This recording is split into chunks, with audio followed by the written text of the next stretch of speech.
Doctor Rajkumar ಅವರ ಮತ್ತೊಂದು ಅದ್ಭುತ ಸಿನಿಮಾ ವೀರಕೇಸರಿ. ಅಣ್ಣವರಿಗೆ ಬಹಳ ಇಷ್ಟವಾದ ಸಿನಿಮಾ.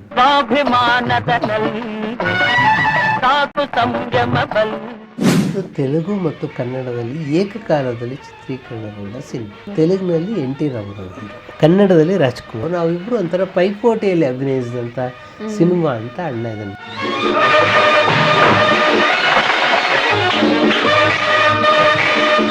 ಅಣ್ಣ ಅವರಿಗೆ 4 ಭಾಷೆಯಲ್ಲಿ ಒಟ್ಟಿಗೆ ಮಾಡೋದ್ರಿಂದ ಸಂಭಾವನೆ ಕೂಡ ಚೆನ್ನಾಗಿ ಸಿಕ್ತು. ಅದನ್ನು ಅವರು ಕನ್ನಡ ಚಿತ್ರರಂಗ ಉಳಿಲಿ ಅನ್ನೋ ಕಾರಣಕ್ಕೆ ಬಿಟ್ಟುಕೊಟ್ರು. ನನ್ನ ಸೋದರ ಹೃದಯದಲ್ಲೂ ಅನ್ನ ಅನ್ನ ಅನ್ನ ಎಂದು ಹಾಹಾಕಾರ ಪಡುತ್ತಿರುವ ಬಡ ಪ್ರಜರ ಹೃದಯದಲ್ಲೂ ಹಾಡು ಆಕಾಶವಾಣಿಯಲ್ಲಿ ಬಂದಿದ್ದ ಕಾರಣದಿಂದ ಹಾಡು ಮುಗಿಯೋವರೆಗೂ ಇದ್ದು ಬಸ್ ಎಲ್ಲ ತಪ್ಪಿಸ್ಕೊಂಡು ಎಲ್ಲ ಅಷ್ಟು ನಮಗೆ ಪ್ರಿಯವಾದಂಥ ಹಾಡು.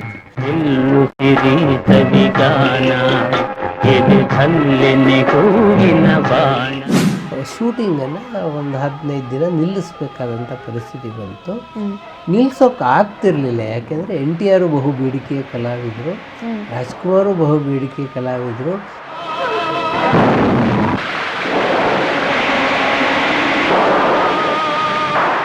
ಡಾಕ್ಟರ್ ರಾಜ್ಕುಮಾರ್ ಅವರ ಮತ್ತೊಂದು ಅದ್ಭುತ ಸಿನಿಮಾ ವೀರಕೇಸರಿ.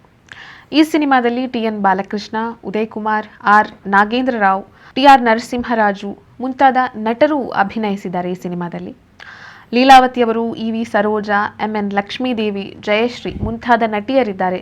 ಈ ಸಿನಿಮಾದ ಸಂಭಾಷಣೆಯನ್ನ ಸೋರಟ್ ಅಶ್ವಥ್ ಅವರು ಬರೆದಿದ್ದಾರೆ. ಗೀತ ರಚನೆಯನ್ನ ಸೋರಟ್ ಅಶ್ವಥ್ ಮತ್ತು ಕೂರ ಸೀತಾರಾಮ ಶಾಸ್ತ್ರಿ ಅವರು ಮಾಡಿದ್ದಾರೆ.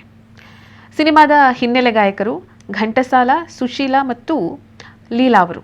ಸಂಗೀತ ಸಂಯೋಜನೆಯನ್ನ ಘಂಟಸಾಲ ಅವರೇ ಮಾಡಿದ್ದಾರೆ. ಸಿನಿಮಾದ ನಿರ್ದೇಶನವನ್ನು B ವಿಠಲಾಚಾರ್ ಅವರು ಮಾಡಿದ್ದಾರೆ. ಇದು ವಿಲಿಯಂ ಶೇಕ್ಸ್ಪಿಯರ್ ಅವರ ಟೇಮಿಂಗ್ ಆಫ್ ದ ಶ್ರೂ ಅನ್ನುವಂತಹ ನಾಟಕದಿಂದ ಸ್ಫೂರ್ತಿ ಪಡೆದು ಮಾಡಿರುವಂತಹ ಸಿನಿಮಾ. ವಿಮರ್ಶಕರು ಈ ಸಿನಿಮಾವನ್ನು clever adaptation of the adventures of Robin ಹುಡ್ನ ಸಾಹಸದ ರೂಪಾಂತರ ಅಂತ ಹೇಳಿ ಕರೀತಾರೆ ಸರ್ ಈ ಸಿನಿಮಾವನ್ನು.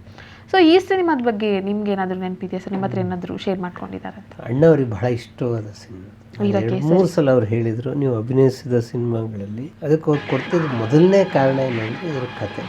ಪ್ರಜೆಗಳನ್ನು ನೀನು ಕ್ರಿಮಿಕೀಟದಂತೆ ಕಾಣುತ್ತಿದ್ದೀಯೋ ಅವರ ಎದುರಿನಲ್ಲಿ ನಡುಬೀದಿಯಲ್ಲಿ ನಾಯನ್ನು ಕೊಲ್ಲುವಂತೆ ಕೊಲ್ಲುತ್ತೇನೆ. ಇದು ನೀವು ಟೇಮಿಂಗ್ ಆಫ್ ದ ಶ್ರೂ ಅಂತಂದರೆ, ಟೇಮಿಂಗ್ ಆಫ್ ದ ಶ್ರೂ ನಾವು 2-3 ಹೇಳಿದ್ದೀವಿ. ಆ್ಯಕ್ಚುಲಿ ನಂದೊಂದು ಲೇಖನನೇ ಇದೆ ಕನ್ನಡ ಚಿತ್ರರಂಗದ ಮೇಲೆ ಶೇಕ್ಸ್ಪಿಯರ್ ಪ್ರಭಾವ ಅಂತಿದೆ. ಸೊ ಸಾಕಷ್ಟು ಶೇಕ್ಸ್ಪಿಯರ್ ನಾಟಕಗಳ ಕನ್ನಡ ಚಿತ್ರರಂಗದ ಮೇಲೆ ಪ್ರಭಾವ ಬೀರಿದೆ. ಇದು ಟೇಮಿಂಗ್ ಆಫ್ ದಿ ಶ್ರೋನ ಯಾವುದೋ 1-2-3 ಎಳೆಗಳು ಅಷ್ಟೇ.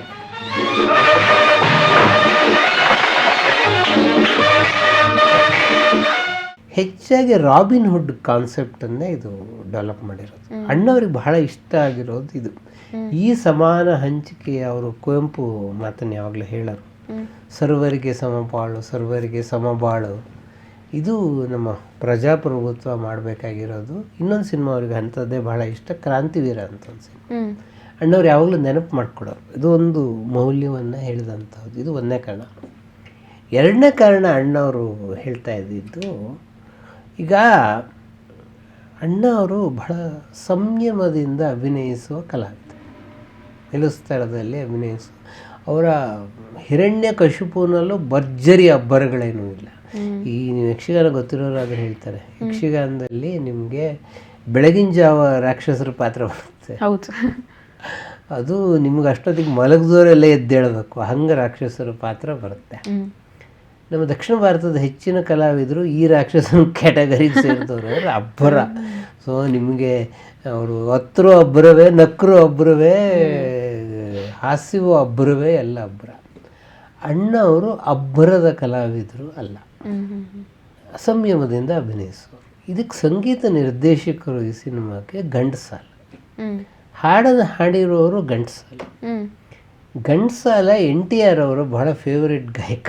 ನಮ್ಮಲ್ಲಿ ರಾಜ್ಕುಮಾರ್ PB ಶ್ರೀನಿವಾಸ್ ಹೇಗೆ ಕಾಂಬಿನೇಷನ್ನು, NTR ಘಂಟಸಾಲ ಕೂಡ ಹಾಗೆ ಈ ಸಿನಿಮಾದಲ್ಲೊಂದು ಸಮಸ್ಯೆ ಇದೆ, ಭಾಳ ಜನಕ್ಕೆ ಗೊತ್ತಿದೆ. ಇದು ತೆಲುಗು ಮತ್ತು ಕನ್ನಡದಲ್ಲಿ ಏಕಕಾಲದಲ್ಲಿ ಚಿತ್ರೀಕರಣಗೊಂಡ ಸಿನಿಮಾ. ಈ ಸೀನ್ ಇಲ್ಲಿ ತೆಲುಗು ತೆಗೆದರೆ ಈ ಸೀನ್ ಕನ್ನಡದಲ್ಲಿ ತೆಗಿತಾ ಇದ್ರು. ಅಂದ್ರೆ ಹೀರೋ ರಾಜ್ಕುಮಾರ್ ಅವರಲ್ಲ, ತೆಲುಗಿನಲ್ಲಿ NT ರಾಮರಾವ್ ಹೀರೋ, ಕನ್ನಡದಲ್ಲಿ ರಾಜ್ಕುಮಾರ್. ನಾನು ಅದಕ್ಕೆ NTR ಹೇಳಿದ ಕಥೆ ಹೇಳಿದ್ದು ನಿಮಗೆ. ಕೃಷ್ಣಕುಮಾರಿ ತೆಲುಗಿನಲ್ಲಿ ಹೀರೋ, ಲೀಲಾವತಿ ಕನ್ನಡದಲ್ಲಿ ಹೀರೋ. ಪಾತ್ರ ಎಲ್ಲ ಬೇರೆ ಬೇರೆ. ಸೊ ಅದ್ರಲ್ಲಿ ಒಂದು ಎರಡು ಕ್ಯಾರೆಕ್ಟರ್ ಮಾತ್ರ ಅಲ್ಲಿ ಇಲ್ಲಿ ಇದೆ, ಬೇರೆ ಎಲ್ಲ ಬೇರೆ ಬೇರೆ. ಅದೇ ನನ್ಗೆ ಅನಿಸ್ತು ರಾಜ್ಕುಮಾರ್ ಅವರು ಕನ್ನಡ ಬಿಟ್ಟು ಬೇರೆ ಸಿನಿಮಾನೇ ಮಾಡಲಿ ಹೇಗೆ. ಇಲ್ಲ ಅಲ್ಲ, ಹಂಗೆ ಮಾಡೋದ್ರೆ ನಾನು ಆವಾಗಲೇ ನಿಮ್ಗೆ ಹೇಳ್ಬೋದಾಯ್ತು. ರಾಜ್ಕುಮಾರ್ ಹಿಂಗೆ ನಾಲ್ಕು ಒಟ್ಟೊಟ್ಟಿಗೆ ಒಪ್ಕೊಂಡಿದ್ರೆ ಅವ್ರದ್ದು ಆರಾಮಾಗಿ 600 ದಾಟೋದು. ಅವಾಗ ಮತ್ತು ಅದು ಹಂಗೆ ಒಪ್ಕೊಂಡಿದ್ರೆ ಅವ್ರಿಗೆ ವ್ಯವಹಾರದಲ್ಲಿ ಲಾಭ ಇರ್ತೈತೆ. ಅದನ್ನು ನಾನು ತುಂಬ ಕಡೆ ಬರ್ದು ಇದ್ದೀನಿ, ಹೇಳಿದ್ದೀನಿ. ಕನ್ನಡ ಚಿತ್ರರಂಗ ಇವತ್ತು ಉಳ್ಕೊಂಡಿದೆ ಅಂದರೆ ರಾಜ್ಕುಮಾರ್ ಇಂತಹ ಆಫರ್ಗಳನ್ನು ಒಪ್ಕೊಂಡೆ. 4 ಭಾಷೆಯಲ್ಲಿ ಒಟ್ಟೊಟ್ಟಿಗೆ ಸಿನಿಮಾ ಆಗೋದಕ್ಕೆ 4 ಭಾಷೆಯಲ್ಲಿ ನಾನೇ ಮಾಡ್ತೀನಿ ಅಂದರೆ ಯಾರೋ ಬೇಡ ಅಂತಿರ್ಲಿಲ್ಲ. ಅದು ನಿರ್ಮಾಪಕರಿಗೆ ಅದೇ ಲಾಭ. ಒಬ್ಬರನ್ನ 4 ಭಾಷೆಯಲ್ಲಿ ಅವರೇ ಮಾಡೋದು, ಅವರಿಗೆ ಲಾಭ ಅದು. ಮತ್ತು ಅಣ್ಣ ಅವರಿಗೆ 4 ಭಾಷೆಯಲ್ಲಿ ಒಟ್ಟಿಗೆ ಮಾಡೋದ್ರಿಂದ ಸಂಭಾವನೆ ಕೂಡ ಚೆನ್ನಾಗಿ ಸಿಕ್ಕೋದು. ಅದನ್ನು ಅವರು ಕನ್ನಡ ಚಿತ್ರರಂಗ ಉಳಿಲಿ ಅನ್ನೋ ಕಾರಣಕ್ಕೆ ಬಿಟ್ಕೊಟ್ರು. ಹಂಗೆ ಬಿಟ್ಕೊಟ್ಟಿದ್ರಿಂದ ಪ್ಯಾನ್ ಇಂಡಿಯಾ ಅವತ್ತೇ ಮಾಡ್ಬೋದಾಗಿತ್ತು.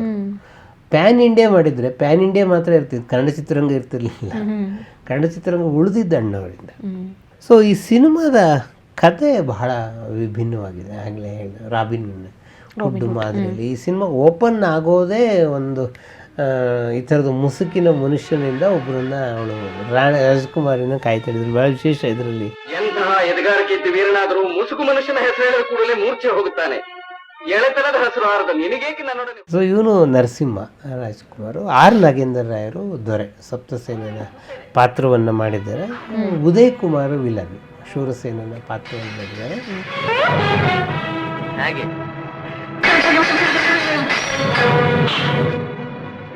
ಅವನೊಬ್ಬ ಮಸುಕಿನ ವ್ಯಕ್ತಿ. ಈ ಶೂರಸೇನನ ಆಳ್ವಿಕೆಯಲ್ಲಿ ಜನಕ್ಕೆ ಬಹಳ ತೊಂದರೆ ಆಗ್ತಿರೋದ್ರಿಂದ ಈ ಮಸುಕಿನ ವ್ಯಕ್ತಿ ಬಂದ್ಬಿಟ್ಟು ಶ್ರೀಮಂತರಿಂದ ದೋಚಿ ಬಡವರಿಗೆ ದಾನ ಮಾಡ್ತಾರೆ.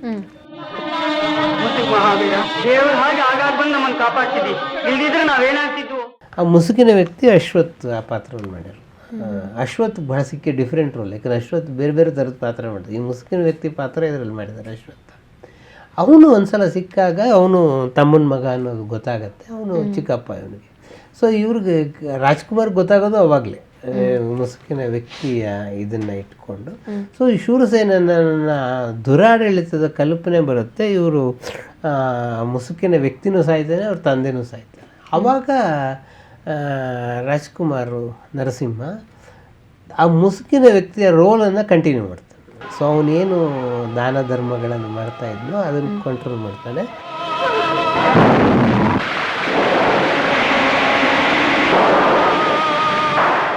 ಸೊ ಅದಕ್ಕೆ ನಿಮಗೆ ಬಹಳ ಟರ್ನಿಂಗ್ ಪಾಯಿಂಟ್ ಏನು ಅಂದರೆ ರಾಜ್ಕುಮಾರಿ ಸಪೋರ್ಟ್ ಆದವಳನ್ನು ರಾಜ್ಕುಮಾರಿಯ ಮನ ಪರಿವರ್ತನೆ ಮಾಡಿ ಆ ಮೂಲಕ ನೀವು ಸಿಂಹಾಸನವನ್ನು ಒಳಪಡಿಸ್ಕೊಳ್ಳುವಂಥ ಕಥೆ ಅದು.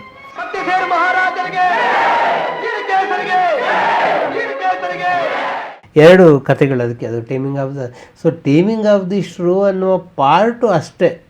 ಸೊ ಫಸ್ಟ್ ಸೀನು, ಆಮೇಲೆ ಸ್ವಾಭಿಮಾನದ ನಲ್ಲೆ ಆದಮೇಲೆ ಅಪಹರಣ ಮಾಡ್ತಾನೆ, ಅವಳು ಮನ ಪರಿವರ್ತನೆಯಾಗಿ ಮಾಡ್ತಾನೆ. ಆಮೇಲೆ ಮೆಲ್ಲುಸರೆ ಸವಿಗಾನ ಬರುತ್ತೆ. ಆ್ಯಕ್ಚುಲಿ ವಿಟ್ಲಾಚಾರ್ಯರು ಮತ್ತು MR ವಿಠಲ್ ಎರಡು ಸ್ಟೈಲ್ ಸೇರ್ಕೊಂಡಿರೋ ಭಾಳ ಅಪ್ರೂಪ. ನಿಮಗೆ ಅದರ ಮೆಲ್ಲುಸರೆ ಸವಿಗಾನದಿಂದ ನಂತರದ ಪೋರ್ಷನ್ ಇದೆಯಲ್ಲ, ನಿಮ್ಗೆ ಸ್ವಲ್ಪ ಹಳೆಯ ಸಿನಿಮಾ ನಾಲೆಡ್ಜ್ ಇದ್ರೆ ಇದು MR ವಿಠಲ್ ಸ್ಟೈಲ್ ಅಂತ ಹೇಳ್ಬೋದು. ಯಾಕಂದರೆ ವಿಠಲ್ ಬಹಳ ಸಂಯಮದಿಂದ ಕತೆ ಹೇಳುವ ನಿರ್ದೇಶಕರು. ವಿಟ್ಲಾಚಾರ್ಯರದ್ದು ಮುಂದೆ ಅವರದ್ದಂತೂ ಪೂರ್ತಿ ಮಾಟ ಮಂತ್ರದ ಪ್ರಪಂಚಕ್ಕೆ ಅವ್ರು ತಗೊಂಡು ಹೋದಂಥವ್ರು. ಅವರು ಆ ಮೂಲಕ ಕಥೆಯನ್ನು ಹೇಳ್ತಕ್ಕಂಥವ್ರು. ನಿಮ್ಗೆ ಎರಡೂ ಮಾದರಿಯನ್ನೇ ಈ ಸಿನಿಮಾದಲ್ಲಿ ಒಟ್ಟಿಗೆ ನೋಡ್ಬೋದು. ಅಣ್ಣವರು ನೆನಪು ಮಾಡಿಕೊಳ್ಳು ಅಂದರೆ ವಾಹಿನಿ ಸ್ಟುಡಿಯೋದಲ್ಲಿ ಸಿನಿಮಾ ಆಗುವಾಗ ನಾನು ಅದನ್ನು ಸೀನ್ ಹೆಂಗೆ ಬಂದಿದೆ ಅಂತ ನೋಡ್ತಾ ಇದ್ವಿ. ಇಲ್ಲಿ NTR ನೋಡೋರು, ನಾವಿಬ್ಬರು ಒಂಥರ ಪೈಪೋಟಿಯಲ್ಲಿ ಅಭಿನಯಿಸಿದಂಥ ಸಿನಿಮಾ ಅಂತ ಅಣ್ಣವ್ರು ಯಾವಾಗಲೂ ಇದನ್ನು ನೆನಪು.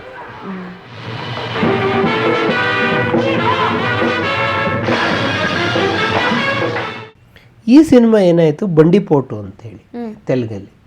ಇವತ್ತಿಗೂ ಬಂಡಿಪೋಟು ಅಂತ ಸಿಕ್ಕತ್ತೆ ನಿಮ್ಗೆ ಯೂಟ್ಯೂಬಲ್ಲಿ. ಸೊ ಇಲ್ಲಿ ಏನಿದೆಯೋ ಅದೇ ಸೀನು ಅಲ್ಲೂ ತೆಗೆದಿದ್ದಾರೆ. NTR ಅಬ್ಬರದ ಕಲಾವಿದ, ಅವ್ರಿಗೆ ಗಂಡಸಾಲ ಸೂಟ್ ಆಗ್ತದೆ. ಅಣ್ಣವ್ರಿಗೆ PV ಶ್ರೀನಿವಾಸ್ ಸೂಟ್ ಆಗ್ತದೆ, ಗಂಡಸಾಲ ಅಲ್ಲ. ಆದರೆ ಇದರಲ್ಲಿ ಇರುವ ಪಾಪ್ಯುಲರ್ ಸಾಂಗ್ಸ್ಗಳಿಗೆ ಅಣ್ಣ ಅವರು ಅದ್ಭುತವಾಗಿ ಅಭಿನಯ ಮಾಡಿದ್ದಾರೆ. ನಿಮಗೆ ಅದು ಗಂಡಸಾಲ ವಾಯ್ಸ್ ಇವ್ರಿಗೆ ಸೂಟ್ ಆಗ್ತಾ ಇಲ್ಲ ಅಂತ ಎಲ್ಲೂ ಅನಿಸಲ್ಲ. ಇದು ಅಣ್ಣವ್ರ ಶಕ್ತಿ.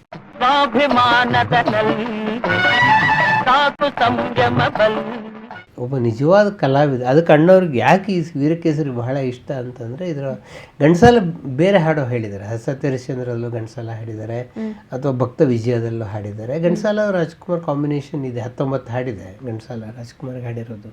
ಆದರೆ ವೀರಕೇಸರಿ ಬಹಳ ವಿಶೇಷವಾದಂಥ ಸಿನಿಮಾ. ಘಂಟಸಾಲ ಸಂಗೀತ ಕೊಟ್ಟಿರೋದ್ರಲ್ಲಿ ಇನ್ನೊಂದು ನನ್ನ ತಮ್ಮದಲ್ಲಿ ಘಂಟಸಾಲ ಸಂಯೋಜಕರು ಮಾತ್ರ ಹಾಡು ಅವ್ರು ಹಾಡಿಲ್ಲ. ನನ್ನ ತಮ್ಮದಲ್ಲಿ ಪಿ ವಿ ಶ್ರೀನಿವಾಸ್ ಹತ್ರ ಹಾಡಿಸಿದ್ದಾರೆ. ಇದರಲ್ಲಿ ಎಲ್ಲ ಹಾಡು ಅವರೇ ಹಾಡಿದ್ದಾರೆ. ಇದೊಂದು ಬಹಳ ವಿಶೇಷವಾದ ಸಂಗತಿ. ಇದರಲ್ಲಿ ಒಂದು ಹಾಡಂತೂ ಅದು ಬಿಡಿ, ಸರ್ವಕಾಲೀನ ಶ್ರೇಷ್ಠವಾದ ಹಾಡು ಮೆಲ್ಲುಸಿ ರೇ ಸವಿಗಾನ ಅಂತೆಲ್ಲ ಹೇಳ್ತಾರೆ. ನೀವು ಹೆಡ್ಫೋನ್ ಹಾಕ್ಕೊಂಡು ಕೇಳಿ, ಅದು ಮೆಲ್ಲುಸಿ ರೇ ಸವಿಗಾನ ಅಲ್ಲ, ಮೆಲ್ಲುಸಿ ರೀ ಸವಿಗಾನ. ಅದನ್ನು ನಿರಂತರವಾಗಿ ಎಲ್ಲರೂ ತಪ್ಪಾಗಿ ಬರೀತಾ ಬಂದಿದ್ದಾರೆ, ಮತ್ತು ತಪ್ಪಾಗಿ ಒಂದು ಸಿನಿಮಾ ಕೂಡ ತೆಗೆದಿದ್ದಾರೆ. ಮೆಲ್ಲುಸಿ ರೇ ಸವಿಗಾನ ಅಂತಲೇ ಸಿನಿಮಾ ತೆಗೆದಿದ್ದಾರೆ, ಆದರೆ ಅದು ಮೆಲ್ಲುಸಿ ರೀ ಸವಿಗಾನ. ಇದು ಒಂದು ಬಹಳ ವರ್ಷದಿಂದ ನನಗೆ ಅಣ್ಣವ್ರಿದ್ದಾಗ ನನಗಿದು ಹೇಳೋಕ್ಕಾಗಲ್ಲ. ನನಗಿದು ಯಾವ ರಾಗ ಅಂತೇಳಿ, ಕೆಲವು ಹಾಡುಗಳು ಇಂಥ ರಾಗ ಅಂತ ಹೇಳ್ಬೋದು, ಕೆಲವು ಚಿತ್ರಗೀತೆಗಳಿಗೆ ಇದು ರಾಗಮಾಲಿಕೆ ಅಂತೇಳಿ. ಸೊ 3-4 ರಾಗ ಇರುತ್ತೆ. ಒಲವೇ ಜೀವನ ಸಾಕ್ಷಾತ್ಕಾರ ಅಂದರೆ 4 ರಾಗ ಇದೆ ಇದರಲ್ಲಿ. 4 ರಾಗ ಯಾವುದು ಅಂತಲೂ ನೀವು ಬಿಡಿಸಿಡ್ಬೋದು. ಅಥವಾ ನೀವು ಪೂಜಿಸಲೆಂದೇ ಹೂಗಳ ತಂದೆ ಮಾಯಾಮಾಳಗೋಳದಲ್ಲಿ ಶುರುವಾಗುತ್ತೆ, ಶಿವರಂಜಲಿ ಎಂಡ್ ಆಗುತ್ತೆ. ಇದು ನಾವು ತುಂಬಾ ಹುಡುಕಿದ್ವಿ, ನಮ್ಮ ಬುದ್ಧಿಶಕ್ತಿಗೆ ಇದು ಯಾವ ರಾಗ ಅಂತ ಒಳದಿರಲಿಲ್ಲ. ಅಣ್ಣವ್ರನ್ನೂ ಒಂದ್ಸಲ ಇದರಲ್ಲಿ ಕೇಳಿದೆ, ಸರ್ ಯಾವ ರಾಗ ಇದು ಅಂತ. ಅವರು ಅಮೃತ ವರ್ಷಿಣಿ ಥರ ಇದೆಯಪ್ಪ ಇದು ಅಂತ ಅಂದಿದ್ರು. ಸೊ ನಾವು ಬಹಳ ವರ್ಷದ ಅಮೃತ ವರ್ಷಿಣಿ ಅಂತಲೇ ನಂಬಿದ್ವಿ. ದೂರದರ್ಶನಕ್ಕೆ ಮಧುರ ವಿ ಮಂಜುಳ ಗಾನ ಕಾರ್ಯಕ್ರಮ, ಅಲ್ಲಿ ಘಂಟಸಾಲ ಅವರು ಮಗ ಬಂದಿದ್ರು. ಘಂಟಸಾಲ ಅವ್ರ ಮಗನ ಹತ್ರ ಮಾತನಾಡುವಾಗ ಅವ್ರು ಹೇಳಿದ್ರು, ಇದು ಸುಮನಸ ರಂಜಿನಿ ಅಂತ ಒಂದು ರಾಗ ಇದು. ಇದು ಅಮೃತವರ್ಷಿಣಿಯ ಜನ್ಯ ರಾಗ. ಇದು ಇಡೀ ಭಾರತೀಯ ಚಿತ್ರರಂಗದಲ್ಲಿ ಸುಮನಸ ರಂಜಿನಿಯಲ್ಲಿ ಸಂಯೋಜಿತವಾಗಿರುವ ಏಕೈಕ ಗೀತೆ ಇದು. ಅವ್ರು ಹೇಳಿದ್ಮೇಲೆ ನಂಗೆ ಅದು 3-4 ಹಾಡು ಸಿಕ್ತು ಈ ರಾಗದಲ್ಲಿ, ಬೇರೆ ಹಾಡು ಇದೆ ಇದರಲ್ಲಿ. But one of the best songs ಮೆಲ್ಲುಸಿರಿ ಸವಿಗಾನ ಹಾಡಿಗಾಗಿ ನಾನು ಒಂದ್ಸಲ ಮಂಗಳೂರಿಗೆ ಹೊರಟವನು ದಾವಣಗೆರೆಯಿಂದ. ಈ ಹಾಡು ಆಕಾಶವಾಣಿಯಲ್ಲಿ ಬಂದಿದ್ದ ಕಾರಣದಿಂದ ಹಾಡು ಮುಗಿಯೋವರೆಗೂ ಇದ್ದು ಬಸ್ಸೆಲ್ಲ ತಪ್ಪಿಸ್ಕೊಂಡು ಎಲ್ಲ ಅಷ್ಟು ನಮಗೆ ಪ್ರಿಯವಾದಂಥ ಹಾಡಿದ್ದು.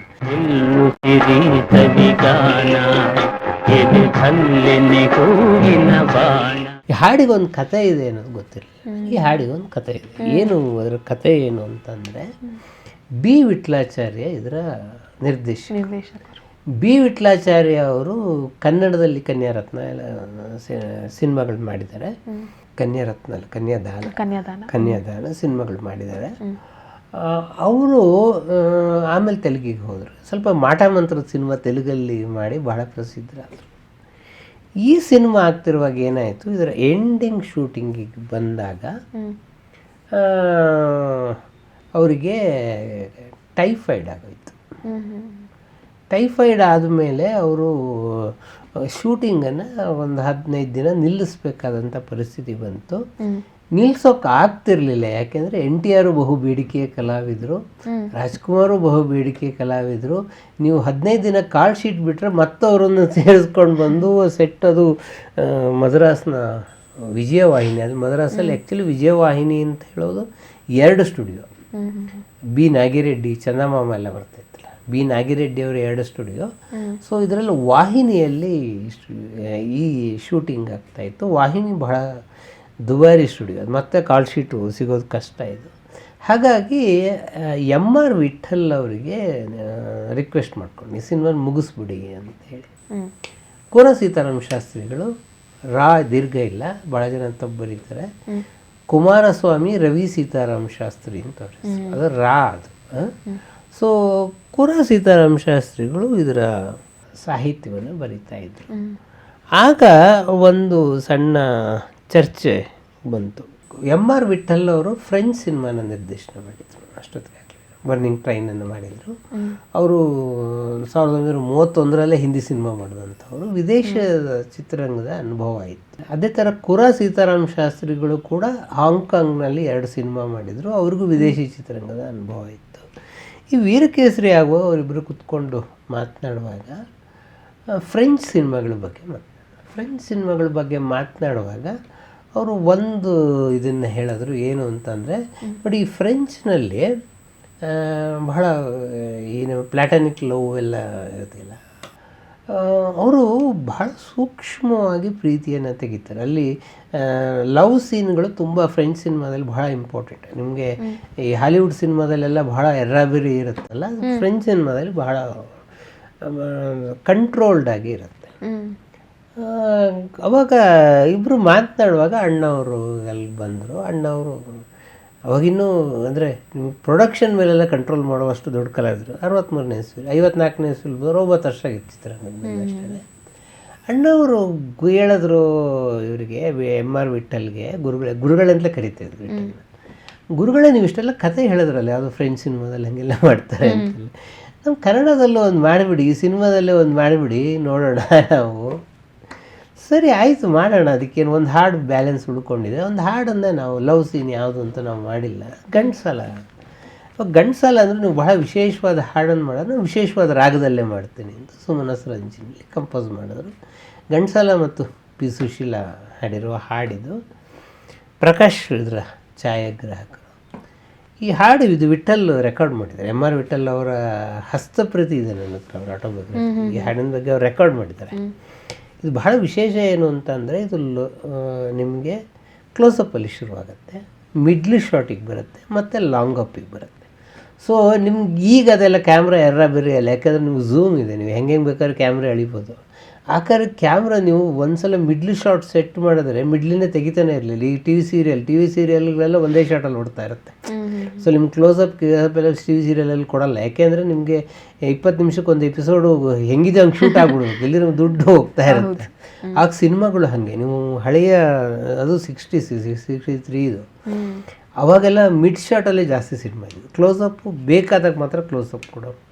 ಬಟ್ ಒಂದೇ ಹಾಡಿನಲ್ಲಿ ಕ್ಲೋಸಪ್, ಮಿಡ್ ಶಾಟ್ ಮತ್ತು ಲಾಂಗ್ ಶಾಟ್ ಮೂರನ್ನ ತೊಗೊಂಡು ಅಣ್ಣವ್ರು ಇದನ್ನು ಬಹಳ ಹೇಳೋರು. ಇದು ಬಹಳ ವಿಶೇಷವಾದಂಥ ಹಾಡಪ್ಪ ಇದು ಅಂಥೇಳಿ.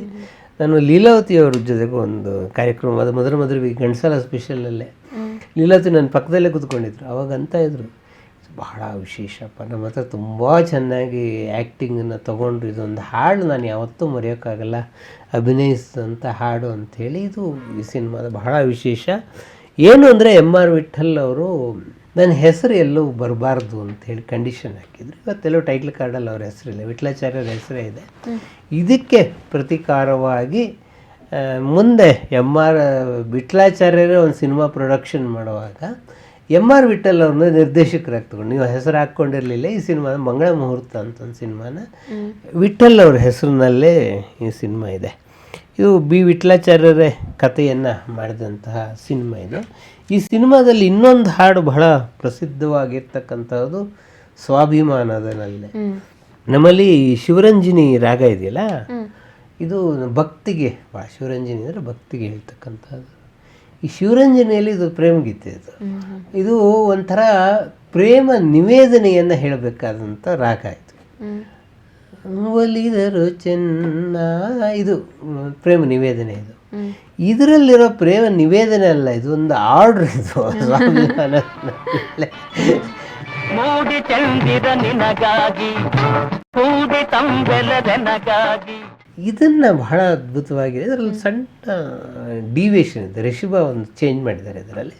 ಬಟ್ ಸ್ಟಿಲ್ ಇದು one of the best composition. ಇದು 2 ಹಾಡು ಪುರಾ ಸೀತಾರಾಮ್ ಶಾಸ್ತ್ರಿಗಳು ಬರೆದಿರ್ತಕ್ಕಂಥದ್ದು. ಇದು 2 ಹಾಡು ಬಿಟ್ಟರೆ ಉಳಿದ ಹಾಡೆಲ್ಲ ಸೂರಟ್ ಅಶ್ವಥ್ ಬರೆದಿರೋದು. 8 ಹಾಡಿದೆ ಈ ಸಿನಿಮಾದಲ್ಲಿ. ದುಂಡು ಮಲ್ಲೆ ಒಂದು ಬಹಳ ಪ್ರಸಿದ್ಧವಾದ ಹಾಡದು. ಓನಾಮ ಬಾರದ ಓ ದಾಸಯ್ಯ ಅಂತ ಒಂದು ಹಾಡಿದೆ, ಅದು ಬಹಳ ಪ್ರಸಿದ್ಧವಾದಂಥ ಹಾಡದು. 8 ಹಾಡುಗಳು ಕೂಡ ವಿಭಿನ್ನ ರೀತಿಯಲ್ಲಿ ಬರುತ್ತೆ. ಅವಾಗೊಂದು ಸ್ಟ್ರಕ್ಚರ್ ಇರೋದು, 8 ಹಾಡಿದರೆ 8 ಪ್ಯಾಕೇಜ್ ಅಂತ ಮಾಡೋದು. ವೀರಕೇಸರಿ ಆ ಥರದಲ್ಲಿ ಬಂದಂಥ ಸಿನಿಮಾ ಇದು. ರಾವಣನ ಪರಿ ನೀನು ನಾಶವಾದಿಯೇ. ನಾನು ಪಿ ಸುಶೀಲಾ ಅವರ ಸಂದರ್ಶನವನ್ನು ಮಾಡುವಾಗ ನಾನು ಕೇಳಿದೆ, ಅಮ್ಮ ನಿಮಗೆ ಬಹಳ ಇಷ್ಟವಾದ ಕನ್ನಡ ಹಾಡುಗಳು ಯಾವುದ್ಯಾವುದು ಅಂತೇಳಿ. ಅವ್ರು 2 ಹಾಡನ್ನು ನೆನಪು ಮಾಡ್ಕೊಂಡಿದ್ದು. ಒಂದು ಎಲ್ಲೇ ಇರು ಹೇಗೆ ಇರು ಎಂದೆಂದು ನೀನು ಸುಖವಾಗಿರು ಕಸ್ತೂರಿ ನಿವಾಸದ್ದು. 2ನೇ ಹಾಡು ನನ್ನ ಬಾಲ್ಯದ ಹೀರೋ ಗಂಡಸಾಲ ಅಂತಂದರೆ ಅವ್ರ ಜೊತೆಗೆ ಹಾಡಿರೋದು ನಿಮ್ಮದು ಇದೆಯಲ್ಲಪ್ಪ ಮೆಲ್ಲುಸುರಿ ಸವಿಗಾನ, ಅದು ನನಗೆ ಬಹಳ ಫೇವ್ರೇಟ್ ಹಾಡು ಅಂತ ಹೇಳಿದರು. ಕ್ಲೈಮ್ಯಾಕ್ಸನ್ನು ಇಷ್ಟು ಮನ್ ಕಲ್ಲರಲ್ಲಿ ತೆಗೆದಿರ್ತಕ್ಕಂಥ ಸಿನಿಮಾ ಇದು.